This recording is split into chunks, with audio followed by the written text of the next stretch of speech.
Bonsoir Ali Benouari, merci de répondre à nos questions en direct sur RT France. Avant tout, comment est-ce que vous accueillez les manifestations anti-Bouteflika en France? Comme beaucoup d'Algériens, avec joie, et j'ai moi-même participé à plusieurs reprises aux manifestations à Paris, aussi à Alger, à Genève, un peu partout. Des manifestations depuis le 22 février dernier en Algérie.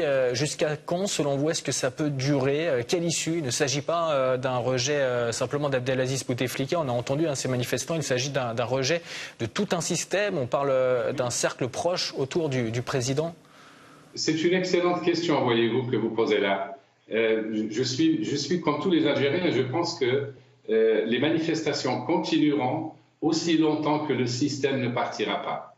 Je ne sais pas si ça vous semble clair, mais cela signifie en gros que si le système cherche à se régénérer à travers une bande quelconque, n'est-ce pas, parce qu'il en est capable, eh bien les gens continueront à sortir dans la rue. Le peuple, en fait, ne peut pas diriger la transition lui-même. Vous le savez, il faut bien qu'il y ait des représentants. Et aujourd'hui, c'est très difficile d'avoir des représentants. Et une chose est sûre, c'est que le peuple restera juge de ce qui se fera et surtout de ce qui se fera contre lui derrière son dos. Vous avez parlé de représentants, justement, parmi ces manifestants. Est-ce qu'il y a selon vous un leader qui puisse se détacher? Quel rôle justement de la jeunesse parmi ces manifestants? Il n'y a pas de personnalité qui se dégage. Et dès qu'il y en a une qui émerge, on lui coupe la tête. Je veux dire que le système est très fort. Donc, dès qu'il voit une personnalité crédible qui émerge, il fait courir sur elle tous les bruits négatifs à l'effet d'influencer évidemment les manifestants. C'est ça la difficulté aujourd'hui. L'élection présidentielle a été reportée, on ne connaît pas la date. Vous-même vous dites on ne sait pas jusqu'à quand ces manifestations vont durer. Qu'est-ce qui va se passer plus concrètement ces prochains jours dans un avenir proche? Est-ce qu'il va y avoir un durcissement du conflit, l'intervention de l'armée? Qu'est-ce qui peut intervenir? Jusqu'au 17 avril, qui est la date de l'élection en principe qui a été annulée, voire jusqu'au 27 avril, c'est la prestation de serment du président élu, n'est-ce pas? Mais comme on n'aura pas d'élection, on peut imaginer que le 28 avril, au matin, eh bien, le pays ne sera pas gouverné. Il sera sans président, sans gouvernement, sans parlement, sans aucune institution légitime et légale, ni légale, sauf l'institution militaire. Ce qui va se passer d'ici là, à mon avis, pas grand-chose. C'est-à-dire que les manifestations vont continuer de plus belle, du moins tant que le système n'exprime pas son accord pour partir, parce que le système, jusqu'à maintenant, refuse de partir. Mais le peuple algérien est patient, il a attendu 57 ans, il attendra encore jusqu'au 17 avril, voire 17. Voilà.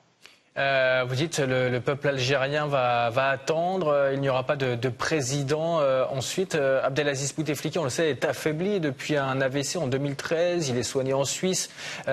S'il est diminué, qui dirige concrètement le pays? Le pays est dirigé, vous m'entendez? Oui, on vous entend. Vous me suivez?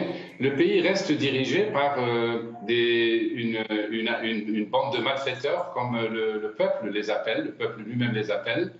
Il n'a pas de direction officielle.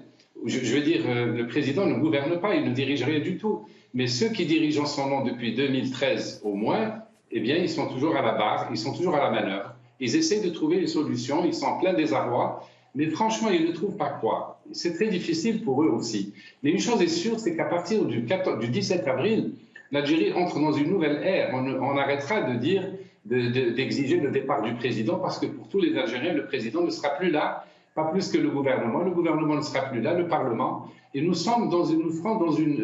je vous invite à suivre ce qui va se passer à partir de ce moment-là. Pour l'instant, des plateformes de transition, émanant de différentes forces d'opposition, émergent, fleurissent ici et là pour espérer emporter l'adhésion du plus grand nombre. Mais évidemment, c'est très difficile parce que le peuple rejette toute la classe politique traditionnelle.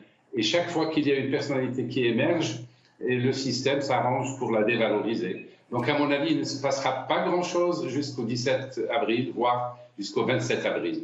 Merci si ce n'est que les manifestations continueront chaque vendredi, vous pouvez en être certain, chaque dimanche à l'étranger, chaque vendredi en Algérie. C'est le mot de la fin. Merci beaucoup Ali Benouari d'avoir répondu à nos questions. Je rappelle que vous êtes ancien ministre du Trésor et candidat à l'élection présidentielle de 2014 et président du parti politique Nida El Watan.